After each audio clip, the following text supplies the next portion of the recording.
How's it going? Dave here, and today's video is going to be a little bit different. I have no plan, I have no structure, there's no pre-prepared examples. I am just going to be writing a chord progression from scratch, and hopefully, if you're seeing this video, then I've written a good one. So let's give it a go. The first thing I do when I start a chord progression is I choose a key. So I'm going to choose a random key, something that I'm not very used to, just to add a little bit of a challenge to this. So I'm going to play in A flat, and then obviously once I've got a key, I'm going to choose my bass chords from the 7 diatonic chords in the key of A flat. So we've got A flat, B flat minor, C minor, D flat, E flat, F minor, and then we've got G diminished. So out of those chords, I'm going to start off with our A flat major. We'll play in a major key for this. And then from there, I'm going to move to chord number 2, which is B flat minor. So we've got that. Then from there, I'm going to move to chord number 5, which is E flat. And then I'm going to go back to chord number 1 and then do kind of like 2 chord progressions in one, I guess. So back to 1. In fact, actually, I'm not going to go to 1. I'm going to go to chord number 3, which is also, it works as a tonic chord as well. So after E flat, I'm going to move to C minor.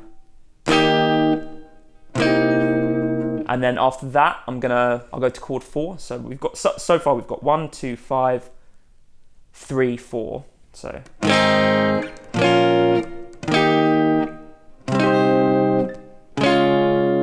then back to chord 5, and then finish on chord number 1.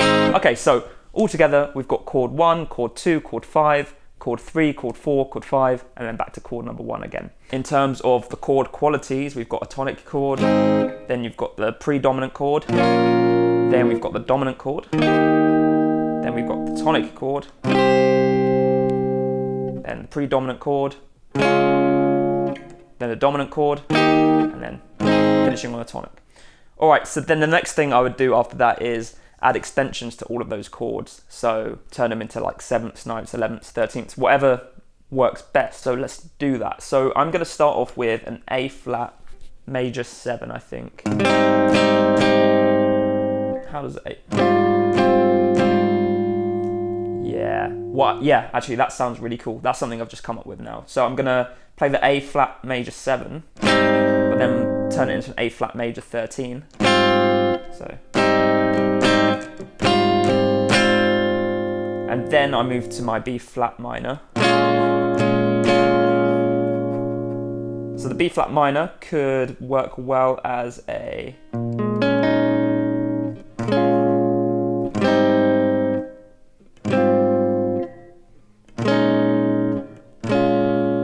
just a B flat minor 7, I think. Keep to that. So we've got A flat major 7, A flat major 13 into the B flat minor 7. And then we move to the E flat. Let's hear how an E flat 9 sounds. Cool. And we've got that high note there. The F, just it stays at the top of each chord. So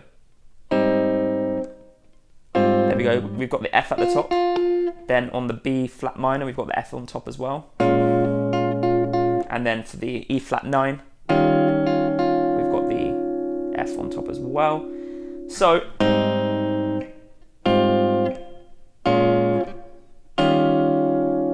cool. These chords might change when I add other techniques on top, but we'll see.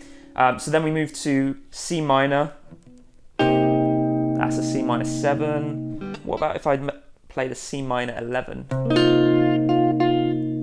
Nah, I don't think so. Just the C minor 7 works. So altogether we've got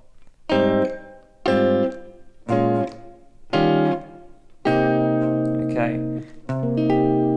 Then we're moving to D flat. So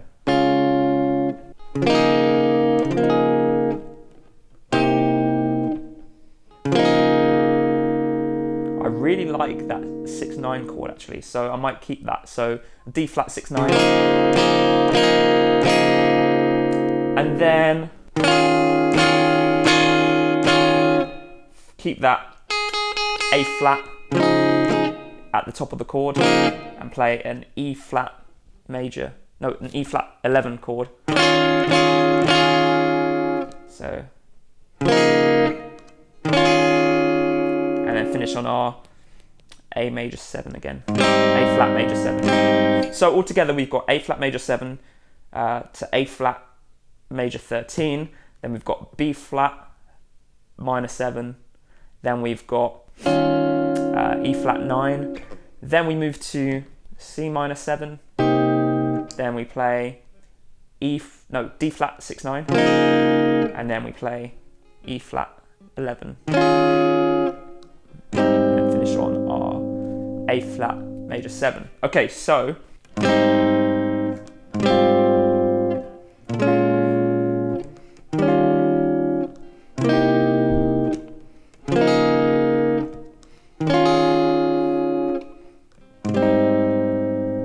awesome. Okay, so we've got our basic chord progression, and then we've got the added extensions, 9th, 7th, 11th, 13th, whatever.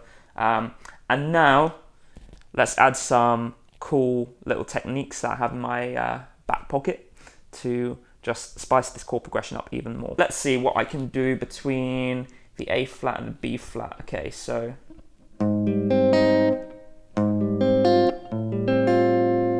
yeah, so basically between the A flat and the B flat there is a tone, and when there's a tone in between I can chromatically raise the bass note.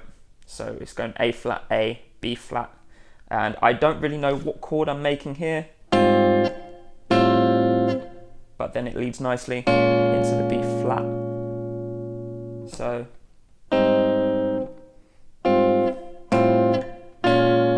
cool, that works. Then between the B flat minor and E flat 9, I'm just going to keep it the same, I think. And then we go to the C minor 7, which leads into the D flat 6 9 chord. So between that, I might add the secondary dominant. I don't know if it's going to work or not, but this is what it's all about, experimentation. So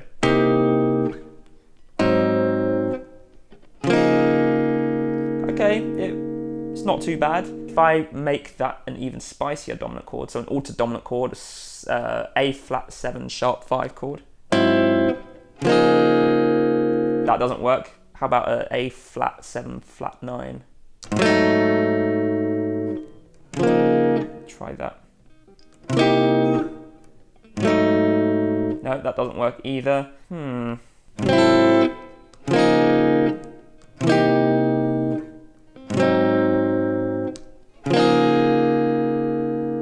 I could always try a tritone substitution, so I could play a D7 before playing my D flat 6 9.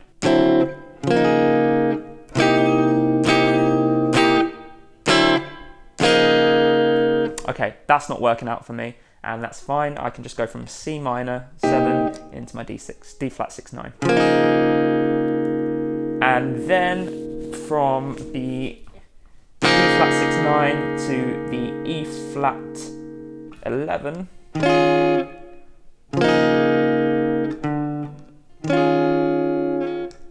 Maybe I could stick a diminished chord in between, so a D diminished chord. Let's see how that works. When you have two chords that are tone apart, like the first two chords were, in between, so in between D flat and E flat is D, you can play a D diminished chord, and it kind of bridges the gap between the two chords. Okay, let's give it a go. So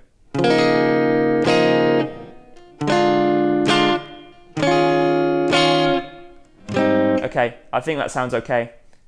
Not the best thing I've ever written, but I'm on the spot here. So okay, so I'm adding a D diminished 7th between those two chords. So D flat 6 9, D diminished 7th, and then E flat 11. And if I actually add in that flat 5th,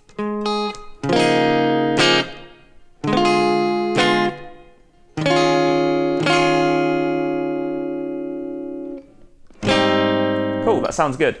I like to delay the gratification of that final A flat major chord sometimes. So let's try and maybe extend the ending of the chord progression and throw in like a bit of a deceptive cadence in there. So we've got the E flat 6/9, and then something you can do. I think this is, it's got a few different names.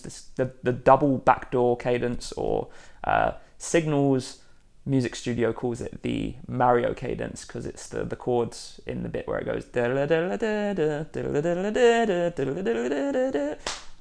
when you pass a level. So what you do is you go back from the root a tone, and then you go back from the root a tone again. So we've got E and F sharp.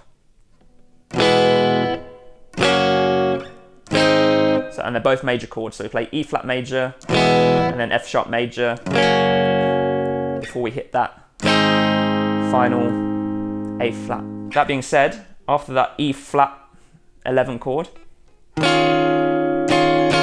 I'm going to play E and then F sharp and then A flat major 7. Now hopefully I can remember the rest of the chord progression. Let's try it. So we've got A flat major 7, A flat major 13, with the bass moving up to the 5th fret, which is A, and then we've got B flat minor 7, and then E flat 9. Then we've got C minor 7, D flat 6/9, D diminished 7th, E 6/9, E 11 I mean, E flat 11, and then we've got E, F sharp and A flat. Okay, and something really cool about the end of that chord progression is we've got the bass notes go up chromatically: 4, 5, 6, 7, E flat, D flat, D, E flat, E, and it goes to the F sharp, then the A flat.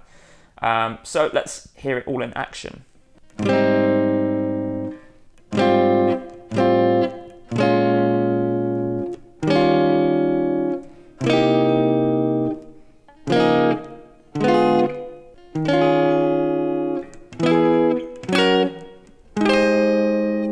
There we go, chord progression written on the spot, whilst I'm trying to explain it to you at the same time. And all of the tips that I've explained here for writing chord progressions are all in my book, Chord Charisma, of which you can get the first 2 chapters for free. So make sure you go and check that out. The first 2 chapters will show you which chords to use out of the 7 diatonic chords, and then how to add those extensions like 7ths, 9ths, 11ths, and 13ths. If you enjoyed the video, click like, let me know what you thought in the comments, and subscribe to my channel if you haven't done so already. Make sure you hit that notification bell, and I will see you in the next one.